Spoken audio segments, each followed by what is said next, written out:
the Green Hornet.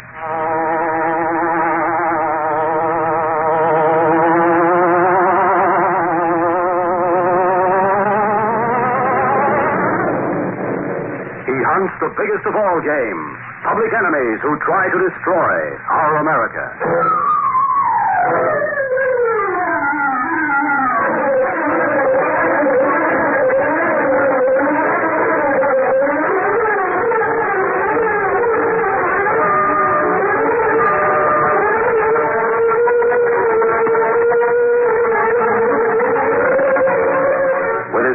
Filipino valet Cato, Britt Reed, daring young publisher, matches wits with racketeers and saboteurs, risking his life that criminals and enemy spies will feel the weight of the law by the sting of the Green Hornet. And now, tonight's episode of The Green Hornet. Lenore Case, secretary to Britt Reed, publisher of the Daily Sentinel, looked up as Michael Axford warily entered the office and sank with a sigh of relief into a chair. Me poor feet are killing me, that they are, Casey. And they caught me such a cold I could hardly talk. What on earth have you been doing all afternoon, Axford? What made you so tired? Walking, Casey. Walking me legs off trying to check up on them 20 neediest families the Daily Sentinel took care of last Christmas. It was Reed's idea that we should find out how they're making out this year. Well, what did you find out about? Well, that's just it, Casey. Would you believe it? I went to 9 of them places. Most of them are better off than I am myself. Well, what do you mean? Well, just that. 6 of the families I visited were living in solid comfort, with the houses fixed up, plenty of food and stuff like that. Really? Well, it's strange. As I remember, each of those 20 families was in dire need a year ago.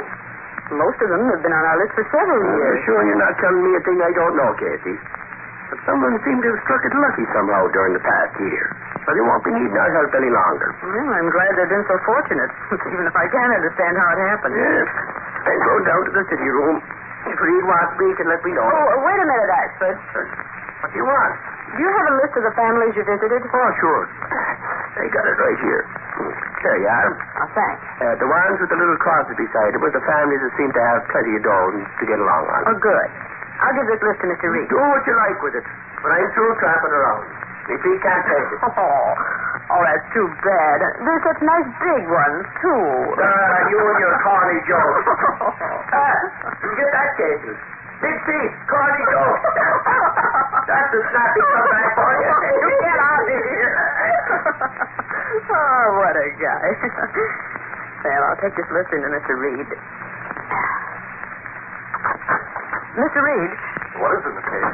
Axford came in and brought this list with him. A list? Yes. Mr. Gunnigan sent him out to investigate the 20 neediest families. The ones from the Sentinel helped last year. Oh, yes. And this is a list of the families that Axford visited this afternoon. 9 of them.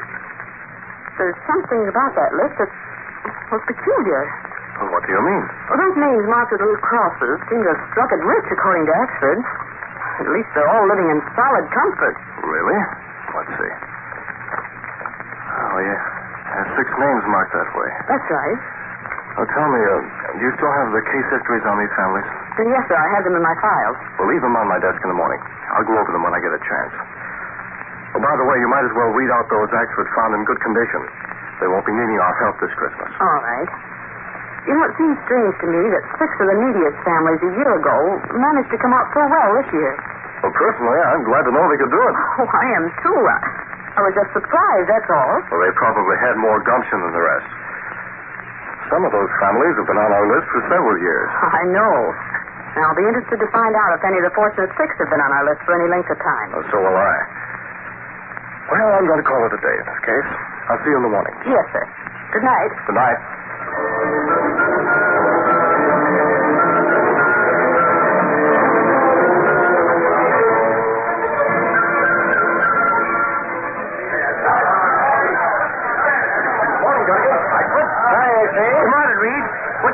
Spencer. Was it the modern edition?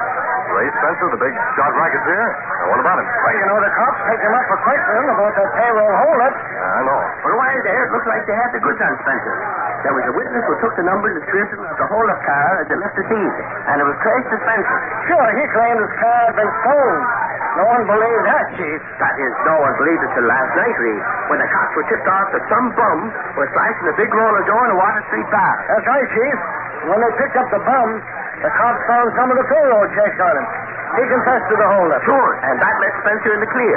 After all, if Spencer was innocent... Innocent ain't the word to use for that guy, Reed. Maybe he didn't pull the hold-up job. But to my way of thinking, he's done a lot he's managed to get out of. He's a smooth one, that Spencer. He sure is, Mike. He came out of prison with nothing. Yet within a year he buys a big nightclub and seems to have money to burn. Where it all came from is a mystery. The city could do well without men like Spencer. There doesn't seem to be anything that we can do with him. Seems to keep within the law. Well, he'll make a slip someday, mark my words. Well, I'm going on down to cops' headquarters. Later. So long.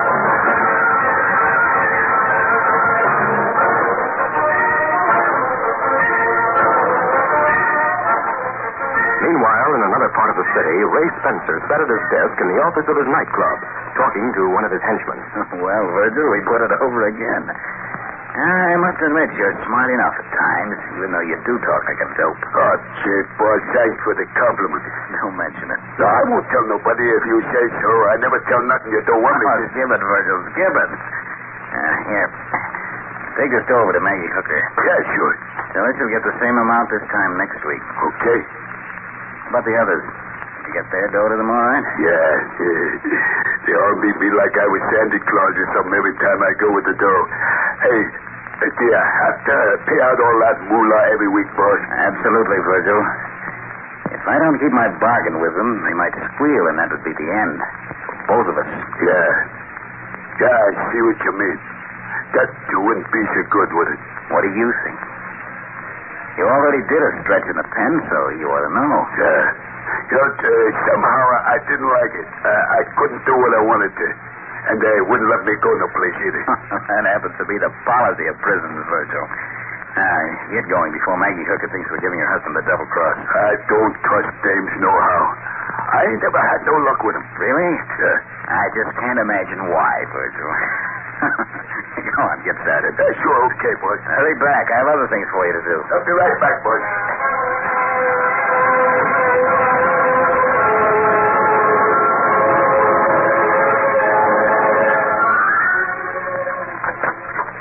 I brought in the letters you dictated this morning, Mr. Reed, and if you'll sign them now, I'll get them right out. All right. I'm glad you finished them. I'd like to have you do something this afternoon. Well, what is it? Well, since Axford gave up on those neediest families, I thought perhaps you could visit a few of the ones he didn't get to. Take a cab and turn in an expense account. Oh, fine. I'd like getting out for a while. Is there anything you want me to do here before I leave? Well, no. If you see 2 or 3 this afternoon, we'll have someone else finish the visits tomorrow. You'd better leave right away. Yes, sir. I'll leave right now. And I'll be back before 5 o'clock.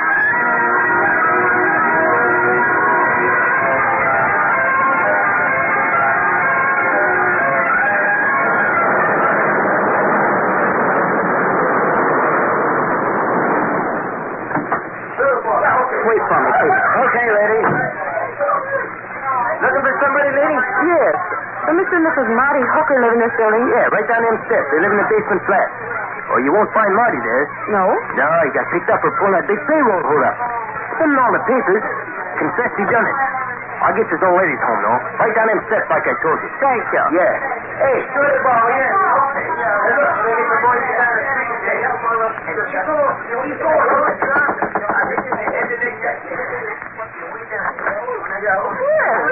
What can I do for you, dearie?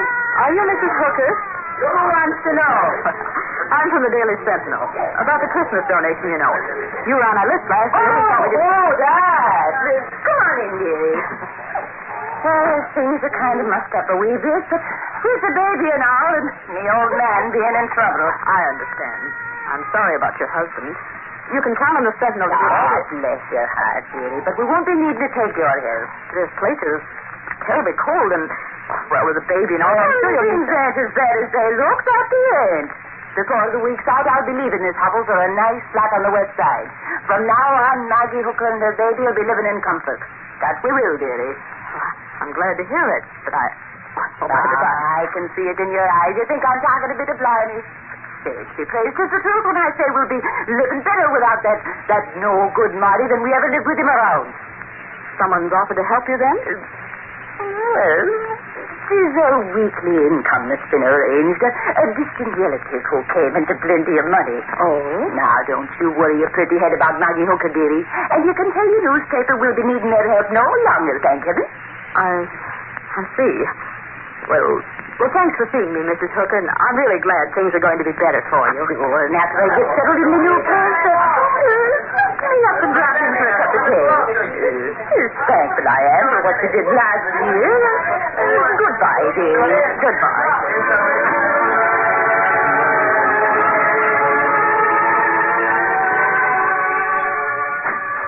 This Casey now, Reed. Well, hello, Axford. I guess I'm later than I intended to be, Mr. Reed. We were just beginning to worry about you, Miss Case. It's almost 6 o'clock. How did you make out? All right. I went to 4 places. 3 of them are in just as bad condition as they were last year. The other one, though, won't need help this year. Well, that's another one to cross off the list, then. What's the name? Hooker. The family of Marty Hooker. Mrs. Hooker says she's comfortably fixed from now on, and she intends to move to the west side. Her husband's in jail, I understand. Marty Hooker, did you say?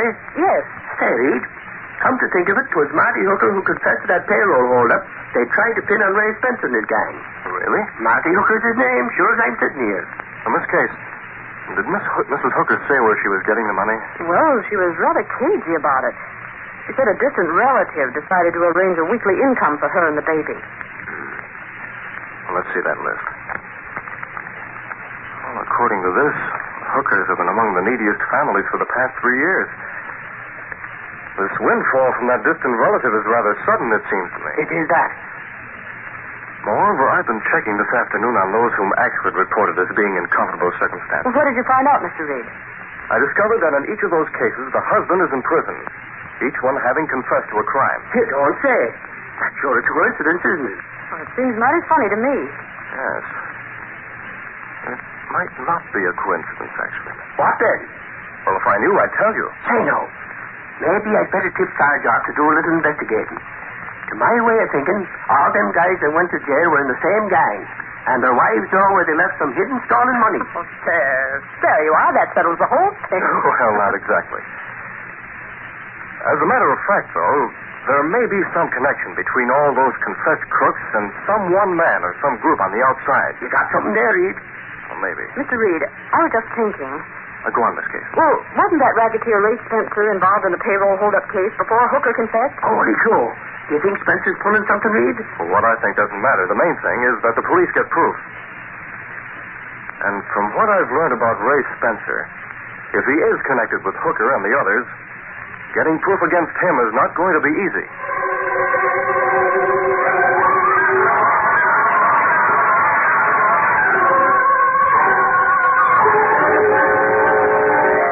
We'll continue our Green Hornet adventure in just a moment. After finding out that several men from the neediest families in the city had confessed to crimes and gone to prison, with the result that their families began receiving money, Britt Reed, young publisher of the Daily Sentinel, waited patiently for the result of the police investigation.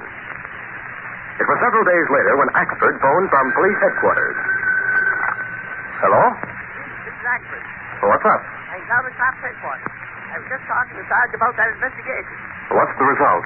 Reed, I can't get anything out of any of those people. And Ray Spencer is laughing in their faces when they question him. Well, Spencer may not be involved, but if he is, as I said before, getting proof will not be easy. Sarge says he thinks there's something funny about the whole setup, too. But it's all so tight they can't break it. I see. Well, if they do get any sort of a lead, let me know. Sure, Reed, that I will. See you later. So long. Goodbye, Axford.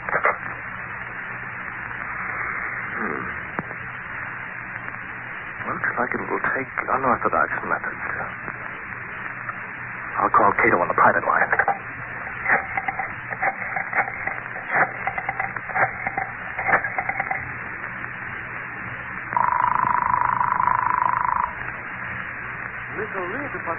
Cato, I have a job for you to do. Oh, it's you, Mr. Bridges. What I to do? You know Ray Spencer? Ray Spencer? I see his picture in paper of him. The old Nightingale Club. Right. And he has his office there. I want you to take the small coupe and go over there, shadow Spencer. Get to know by sight the men close to him. Be careful. What I tried to find out. Find out if Spencer or one of his men pays a weekly visit to the slum district. Yes, sir. I watch carefully. Good. Report to me as soon as you find out anything. Goodbye, Cato. Goodbye, Mr. Britt.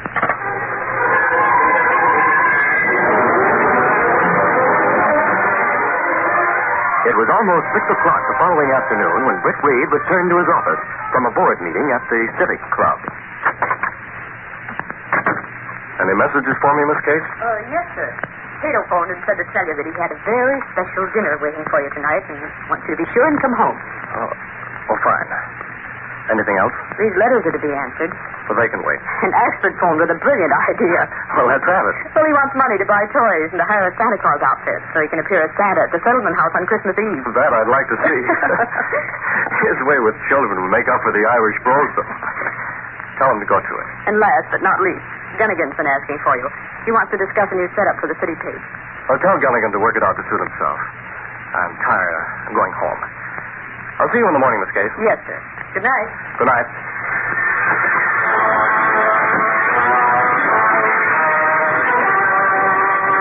Britt Reed went to his apartment where Cato, his faithful Filipino valet, and the only person knowing his identity as the Green Hornet, was waiting. All right, Cato, let's have it. What did you find out? I find out big man who have flat nose and big ears always with Spencer. Bodyguard, perhaps? That's what I think. This afternoon, this man, whom I learn go by name of Virgil, leave office and go to slum area. I follow. Good. Where did he stop? He go 2 places. I have names and addresses here. The last place he go is out on west side of city. Let's see those names. Mrs. Tony Coretta, Water Street. And Mrs. Marty Hooker, West End Avenue. Cato, you really did get something. You recognize names, Mr. Britt? Yes. Both of these names were on our neediest families list last year. Both Tony Coretta and Marty Hooker are in prison. And both their families are living comfortably. What all that means? It means Ray Spencer is involved in a deal somewhere. And I have a pretty good idea about the party place. The police can't go around the law to force the issue, but the Green Hornet can. Let's go. Stepping for a secret panel in the rear of the closet in his bedroom, Britt Reed and Cato went along a narrow passageway built within the walls of the apartment itself. This building led to an adjoining building, which fronted on a dark side street. Though supposedly abandoned, this building served as a hiding place for the sleek, superpowered Black Beauty, streamlined car of the Green Hornet. Britt Reed pressed a button. The great car roared into life.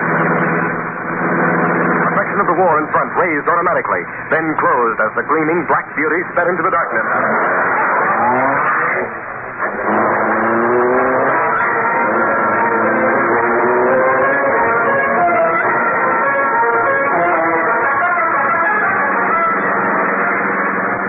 Where we go, Mr. Britt? But first we'll go to Mrs. Coretta's and Mrs. Hooker's. Well, Mrs. Coretta live in middle of next block.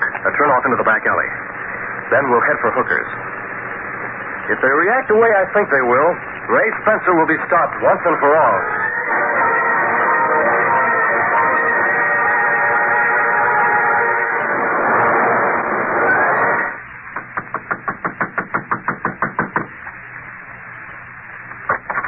Mrs. Coretta? Maria Coretta, that's me.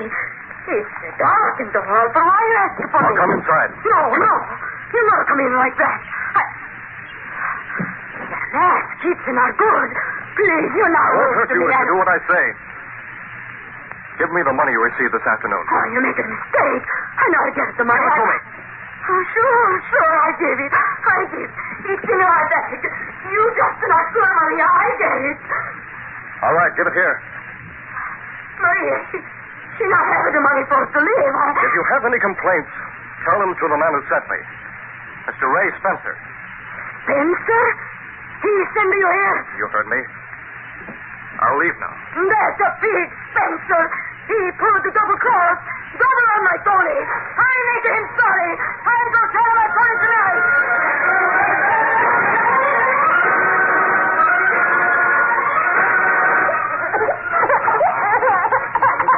You've got nothing to be crying about this night. Hush. Sure now. If that you understand every word I've been saying, I'll be thinking... Glory be. Who can be calling at a time like this? Be praised to the devil himself. Not the clothes, but will you be setting me out? I'm already inside. Close the door. Sure I know you're that green hornet, but 'tis Maggie Hooky you're backing up against it. Give me the money you received a while ago. So that's it, is it? Well, not a penny will I be given to the likes of you, so you can be taking yourself out of here right now. I'd hate to use this gun on a woman. But if you don't... Merciful heavens, I believe you would. I'm waiting. All right. I'll be giving it to you. Hurry. Quiet, the foul team. You can have the money. But if you scare that innocent little babe, I'll be tearing you apart, gun or no gun. Here's the money, you thieving devil. Thanks. Spencer said it would be easy to get. Hold on. Did I hear you speak of Mr. Spencer? Yes, you heard me. So he sent you here. Tis a filthy game to be playing on me poor husband. But to St. Pat will bear me witness, I'll turn that Spencer into the law. And you're with him, that I will. I'll call me St. Pat to the headquarters right now. Do what you will. Time for me to go. Good night, Mrs. Hooker.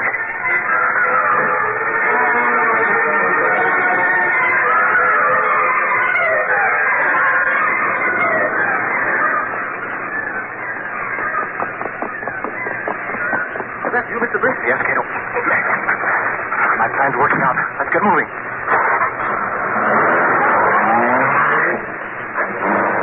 Where we go next? I have a few more places to visit. Tomorrow, Cato, after things quiet down, you can mail the money I'm taking back to each of those women. After that, the Sentinel will see to it that none of them are suffering. Step on it. Through one dark back street of the city after another, the sleek car of the Green Hornet moved like a great purring shadow. Frequent stops were made until finally each of the places listed on a paper in Britt Reed's pocket had been visited. Then Britt and Cato returned to the apartment to await results.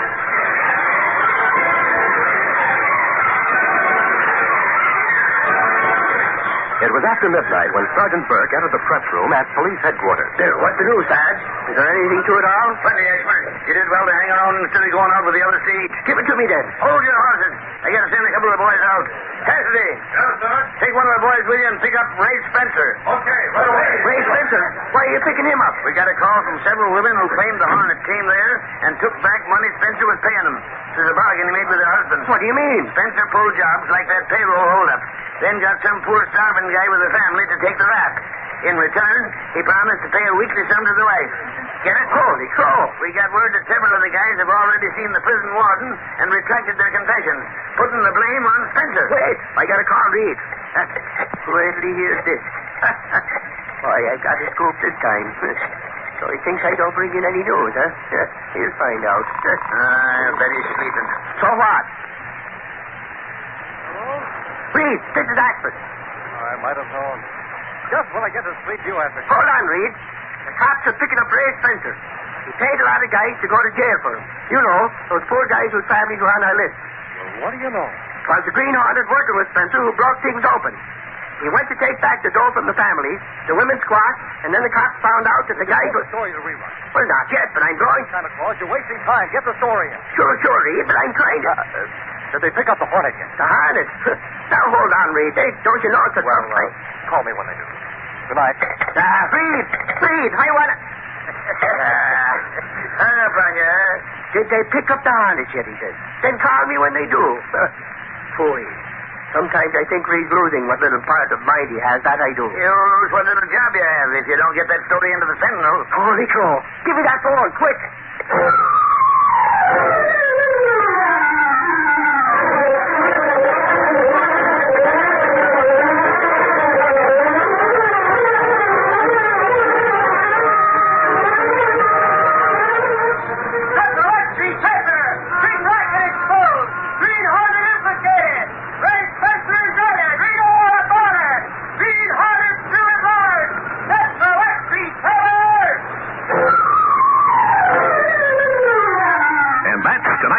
Story of the Green Hornet.